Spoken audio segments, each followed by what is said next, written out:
Let me guess. You can understand English speakers perfectly well when they talk at this speed.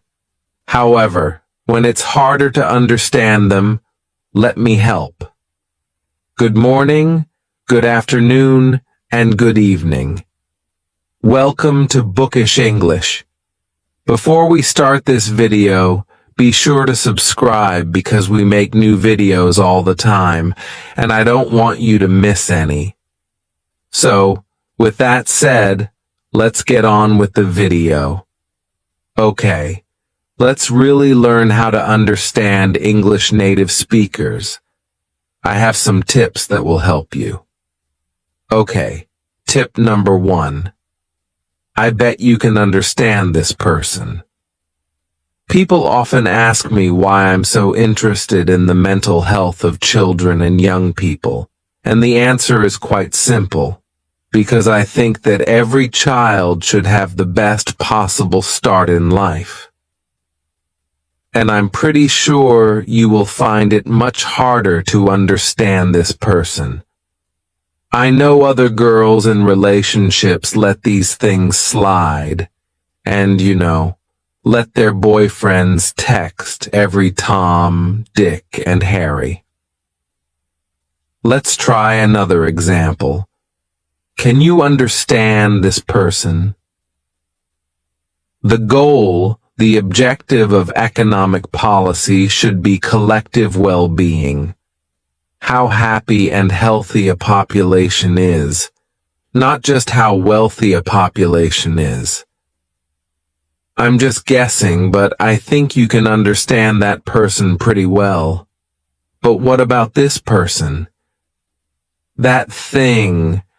I've not been able to sit back and enjoy it, because you're always on the move to the next thing, and on the move, the next thing.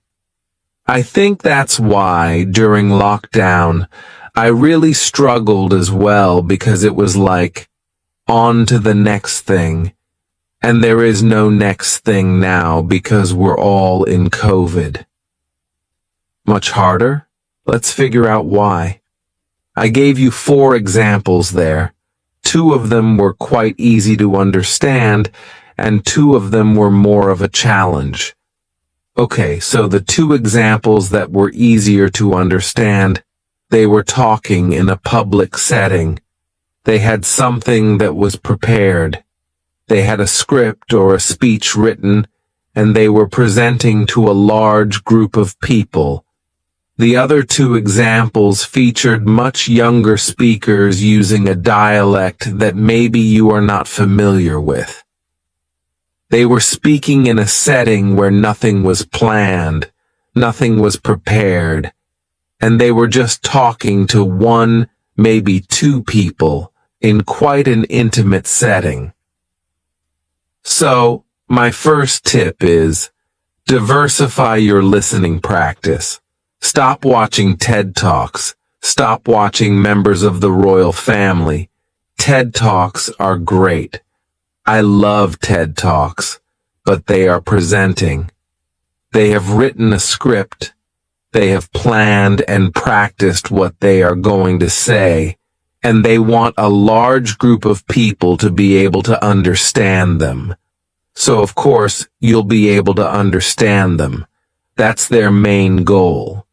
So, when you are doing English listening practice, make it your mission to find things that are unscripted. Reality shows, podcasts, chat shows. Diversify the listening practice, because then your ear is like a muscle. Your ear will become so flexible, so adaptable. Your ear will be ready to listen to any voice, any dialect. So, when you talk to someone, it's like you've done the hard work. This conversation is easy. I can understand you. Moving on to my next tip. Keep watching for an in-depth analysis of the sounds that make English speakers so hard to understand. My next tip involves a strategy that humans have been using since the dawn of time to understand each other, and that is talking to another human being. So, I want to recommend a resource that I myself have used for the last 3.5 years. Without a doubt, one of the best and most effective ways to improve your English listening quickly is by actually speaking to an English native. It's authentic, it's real, and it works.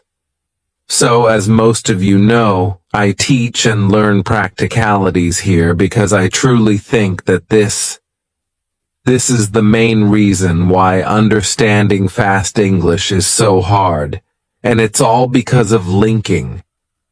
It's because of those annoying linking sounds that everybody does. So, let me talk you through some of the most common linking sounds and how to understand them. I believe that the best way to understand something is to be able to do it yourself. So, learn these linking sounds like you are going to do them. Try to make them with your own mouth. Try to actually do them, because if you understand the mechanics of how you make the linking sounds, it will sound a lot less alien when you hear someone else doing those linking sounds. Okay, so let's look at this sentence here. I actually saw a dog in his window on Tuesday. I actually saw a dog in his window on Tuesday. Now, can you see how that could be quite confusing if I say that really quickly? I actually saw a dog on his window on Tuesday. It's crazy talk, and it's because it's like I'm saying one big word. There are no gaps in the middle. It's just one long word. So, let's talk through the linking sounds. So the first one we've got is I actually. Now no one says, I actually. They don't put a gap in the middle. What we do, definitely in a lot of accents in the UK, definitely in standard English. Most of these links are based on standard English, but a lot of them are international. Lots of different dialects use these linking sounds. So, when you've got I actually, how are we going to link that? What we're going to put in the middle is we're going to put a Y sound. So it becomes I actually. Why do we say why? Let me tell you. So this is a vowel to vowel link. Okay, so we've got an I, and then we've got an ah. All right? So there's two vowel sounds, so we have to create a link because they don't really link together without putting something in there. I ends wide, because when we do I, it's like we're ending on a smile, and this is the same for A and E. So, when you've got this wide vowel, smiley vowel, let's call them smiley vowels, then to get to the next word, if it starts with a vowel, you have to put a y, because it's easy to, because our mouth is already wide, and when we do y, it's a wide sound as well. I smile, y. Actually, yeah, and you just release it. I actually, like that. Okay, moving on to the next linking sound in this sentence. I actually saw a dog. Hold on a second. I definitely just did an R sound. I actually saw a dog. I can't see an R there. Can you?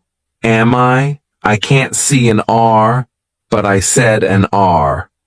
And that is because we have a feature called an intrusive R.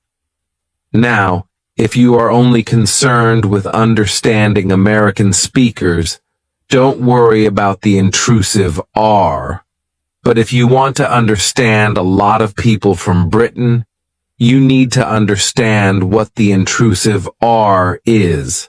So, the intrusive R is when we insert an R to link to the next word, even though there's not an R written there. We just put one in, and this can be extremely confusing when you're listening to fast English, because you've definitely heard an R. Hold on, there was an R there. What's going on? But there isn't. We've just put one in to help with linking.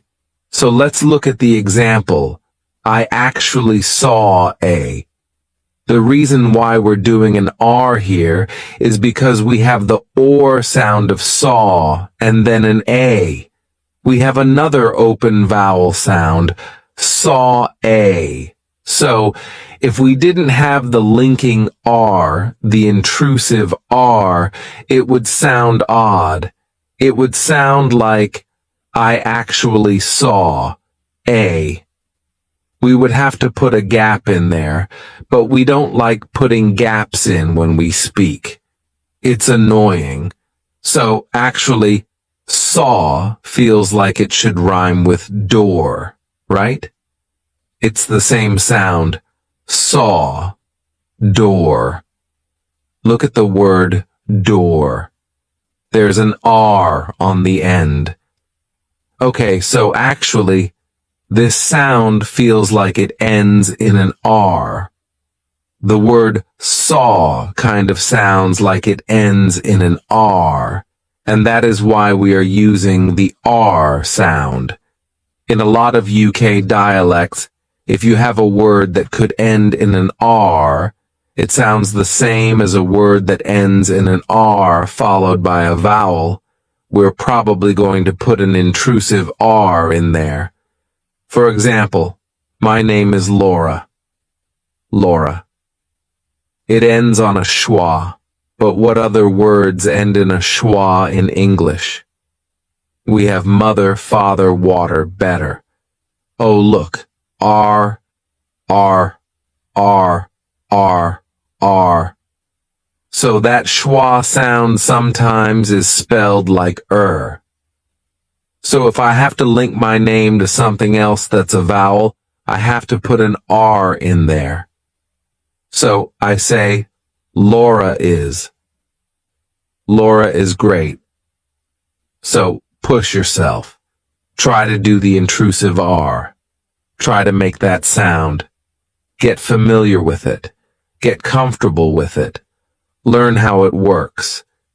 Imagine you are an actor learning an accent for a role or something. And if you can do it, you will definitely understand it when you hear it. So now we have this. I actually saw a dog. In.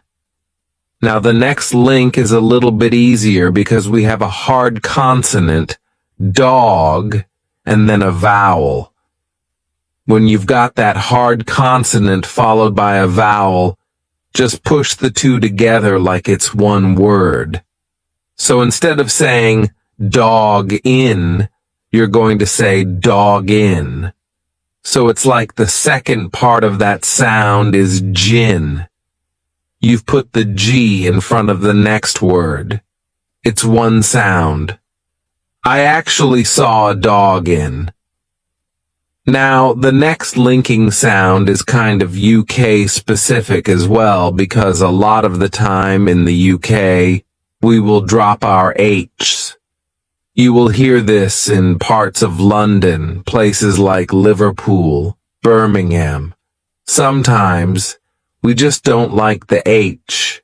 So for example, here, instead of saying in his, we're probably going to say in is. In is. In is. We've taken away that H completely, and we've made it into one word. I actually saw a dog in his. We just smush everything together. Everything's just connected. I actually saw a dog in his window on Tuesday. Didn't stop once. So, how can you practice this? How can you learn how to do this? I have one very simple technique for you. I want you to say a sentence like a song. When you listen to singers, everything is connected. Everything goes like this. It doesn't stop. It just goes like this. There are no gaps in there. So, if we sang this sentence, I actually saw a dog in his window on Tuesday. It doesn't have to be a tune or anything. It can be straight. I actually saw a dog in his window on Tuesday. Make it one continuous sound. Don't stop the sound. So, practice speaking in songs. So, read a book, but sing it. That's my best advice for you. Sing. Connect things together. You've got to become best friends with linking sounds if you want to understand fast English. Okay, moving on to my next tip.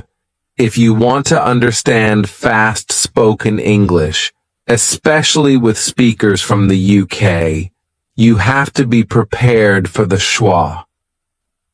Okay, the schwa is everywhere. It's the most common vowel sound in British English.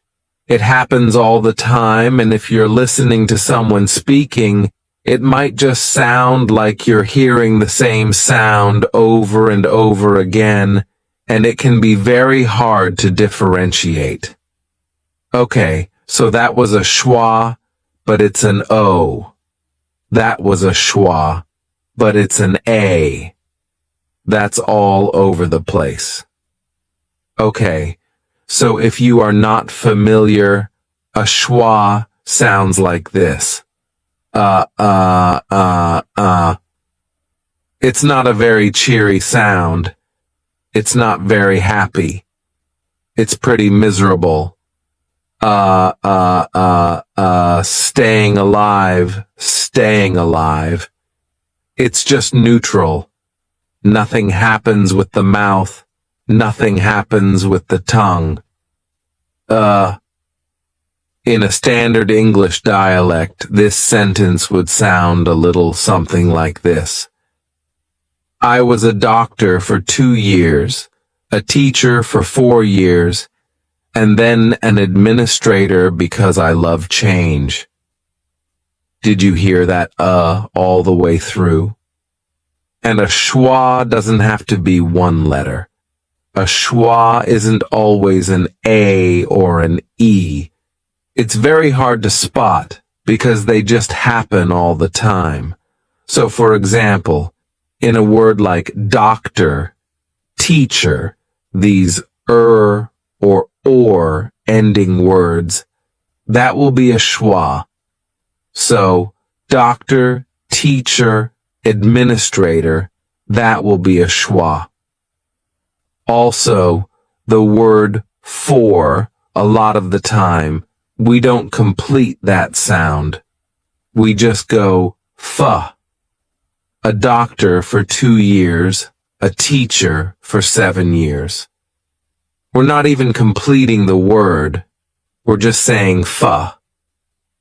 Also, the word was can become was. Was.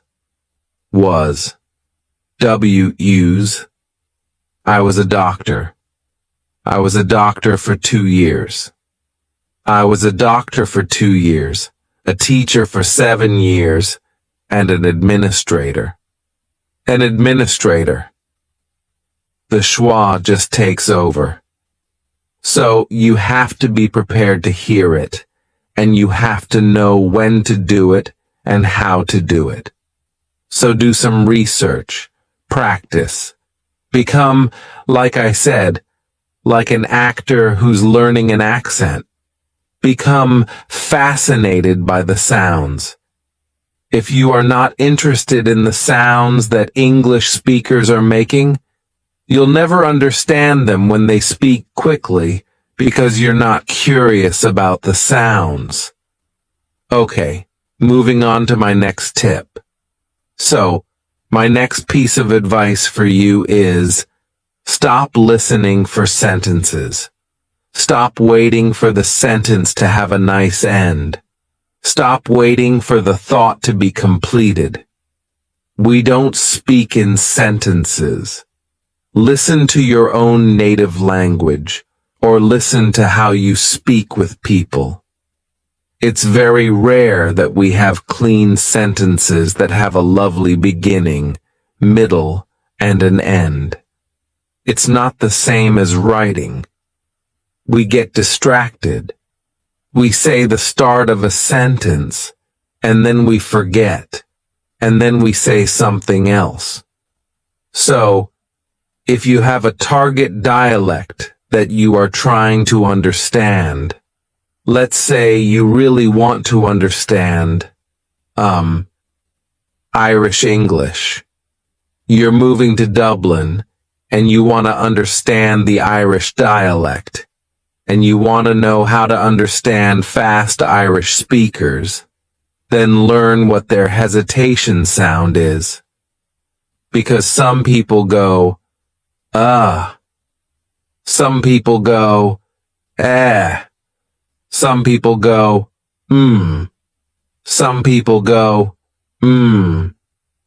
Figure out what that sound is, because you don't want the hesitation sound to confuse you, and try to follow physical cues. If you can, pay attention to the person's face and their gestures. Try to follow their thoughts.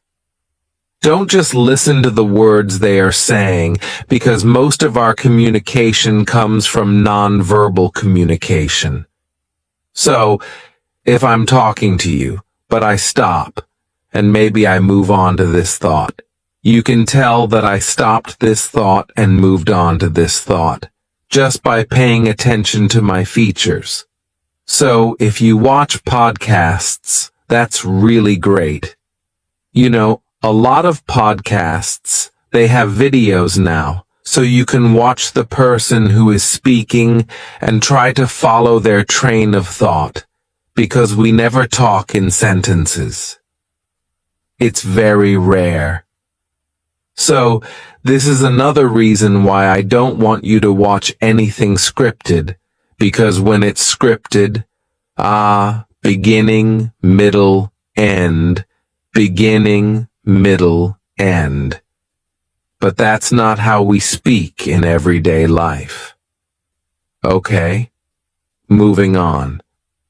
Sometimes it's not that your English listening is really bad, it's that the person you are listening to is using new words that you've not heard before, or they are taking words that you think you know, but they've changed it. So let's talk about contractions, because we love contractions. English native speakers do it all the time, and I think these might be some of the things that confuse you. So, for example, the one that everyone knows, gonna. Okay, instead of going to, we say gonna. I'm gonna love this film tonight. I really think I'm gonna love it. What about wanna? Instead of want to, we say wanna. I don't wanna go. I don't wanna go. This one you might not know, tryna, instead of trying to. I'm trying to find my keys. What about gimme? Gimme. Give me that. Hey, give me that. Dunno instead of don't know. I don't know. I don't know. Is not becomes ain't. ain't. I ain't going. This one you might not know.